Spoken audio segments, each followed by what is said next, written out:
तत्सम तद्भव देश रिलेटेड और मिश्र, ये हिंदी में ही, संस्कृत में मिश्र हो ही नहीं सकता, अगर संस्कृत पूरी तरह से व्याकरण पर आ जाएगी। तो ये कुछ नमूने हैं संस्कृत ने जो चीज़ें दी हैं, किंतु मैंने जोड़ा है उसमें, किशोरी राजे ने यही काम किया कि उसमें हमने संस्कृत का क्या अनुसरण नहीं किया, और जो संस्कृत में लिखा है उसके विरोध में हम क्यों गए, और बाकी सारा संस्कृत है। जो संस्कृत से है उसमें काव्यशास्त्र पूरी तरह से सारा अलंकार में गुण, उपमा, अनुप्रास, श्लेष, वक्रोक्ति, पर उसमें भी माने नहीं हो। उन्होंने भी एक चीज जोड़ी, पता नहीं आप इसे जान पा, वो हिंदी तक तो नहीं आई है, लेकिन वो संस्कृत से बिल्कुल अलग नया शब्दालंकार जोड़ दिया हिंदी। वैण सगाई नाम किसी ने सुना है? वैण सगाई, वो अद्भुत जोड़ा। वो ये केवल हिंदी, संस्कृत में और सारे जितने अलंकार, कोई अलंकार कोई मालिकालाल संस्कृत में अपनी ओर से जोड़ सकता है, सवाल ही नहीं है। वैण सगाई जोड़ी मैंने भैया हमारा इसलिए है कि हमारी जो बोलने की स्टाइल, वैण सगाई क्या होती है? वैण सगाई होती है कि किसी छंद के 4 चरणों में प्रत्येक चरण का आदिम और अंतिम अक्षर एक वर्ण से प्रारंभ हो, अंतिम शब्द प्रत्येक चरण का प्रथम शब्द और अंतिम शब्द एक वर्ण से ही प्रारंभ हो, वो वैण सगाई होती है। इलान देवी आपड़ी हालनिया हुलरार, पूत सिखावे पालने, पूत सिखावे पालने, मरण बड़ाई माट, मैं मरण बड़ाई। अब ये संस्कृत में कहता नहीं है, संस्कृत में इसको छेकानुप्रा से करते हैं इधर वो, लेकिन इसलिए क्या कि एक दूसरे मरण बड़ाई बीच में आ गया, मरण बड़ाई मार और मरण मार एक साथ आ गया तो भी छेकानुप्रा हो जाएगा। यहाँ चरणों में प्रथम और अंतिम पूत सिखावे, पूत सिखावे पालन, मरण बड़ाई मार, वैण सगाई अपनी ओर से।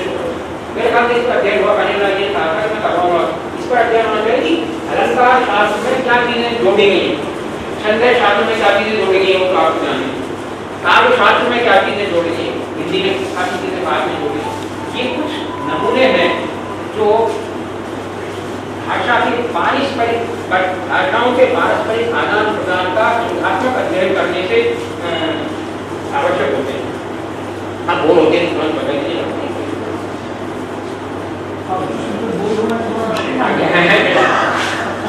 आज तक इसमें इसे दौड़ लगती हूँ, जो कि मुझे जानकारी दी, मैं परोसने का प्रयास कर रहा हूँ। ऐसे विद्वानों को उसके आगे हमने ऐसे जो बड़े छात्र हैं वो इसका अध्ययन आगे कर सकते हैं। प्रत्येक विषय में अलग अलग अध्ययन की गुंजाइश है। शब्दावली का जाता है वो इन्होंने मुझे बिल्कुल नुमानियां कर रखी।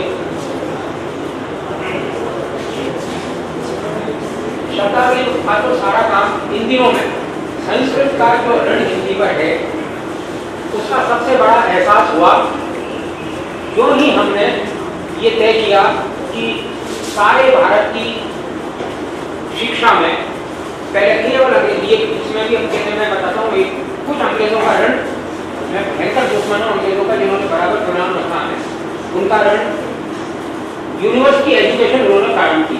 उससे पहले गुरुकुल शिक्षा हमारे यहाँ ज़्यादा बढ़िया थी, वो मैं बताऊंगा नहीं क्योंकि वो तो अलग ही बात है, किंतु यूनिवर्सिटी एजुकेशन उन्होंने शुरू की। अकाराधिक क्रम से शब्दकोश बनाना उन्होंने शुरू किया। ये मैं अपार कहता हूँ और आप लोग का बात करता हूँ, उनका कितना सा ऋण है। इसके साथ उन्होंने ये जो अन्याय किया वो ये कि अब चूंकि यूनिवर्सिटी एजुकेशन उन्होंने शुरू की 1853 से, कोलकाता यूनिवर्सिटी सबसे बनी, पहले बनी मद्रास यूनिवर्सिटी, उन सब में अंग्रेजों ने शुरू किया। तो यूनिवर्सिटी एजुकेशन तो हायर एजुकेशन केवल अंग्रेजी माध्यम से होगी, ये तय था। ये जब होने लगा तो उनको पीड़ा हुई मदन मोहन मालवीय जी को। उन्होंने 1916 में हिंदू विश्वविद्यालय बनाया, बनारस हिंदी, तो वो इसलिए बनाया कि हिंदी में पढ़ाई हो, लेकिन हो नहीं पाई। वो कारण अलग है। आपको मालूम है कि हिंदी का MA में अंग्रेजी माध्यम कब तक था।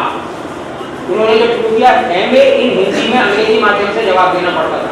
मेरे पिताजी यहाँ पर हिंदी के कर्णधार रहे जयपुर में, तो उनके समय के प्रश्न पत्र मेरे पास जो अंग्रेजी में आते थे, what did Surdas mean by this, उन्होंने ये सब इसका विरोध किया। तो ये हिंदी माध्यम होना चाहिए। उसका जो आपने मालवीय जी का सपना हिंदी माध्यम से सारा पढ़ाने का था, और आप हिंदी के MA को अंग्रेजी में प्रश्न पत्र कर रहे, सब वो नहीं, टेक्स्ट बुक कैसे नहीं है, सूत्र आप अंग्रेजी में पढ़ते हो क्या? हिंदी में पढ़ा, उसका अंग्रेजी में देंगे। उसके बाद सबसे पहले हमें आपको मालूम होगा बांग्ला, एक बंगाली सबसे पुराना, सबसे पहला एमए हिंदी का, हिंदी माध्यम वाली बात नहीं, हिंदी में एमए सबसे पहले हुआ तो वो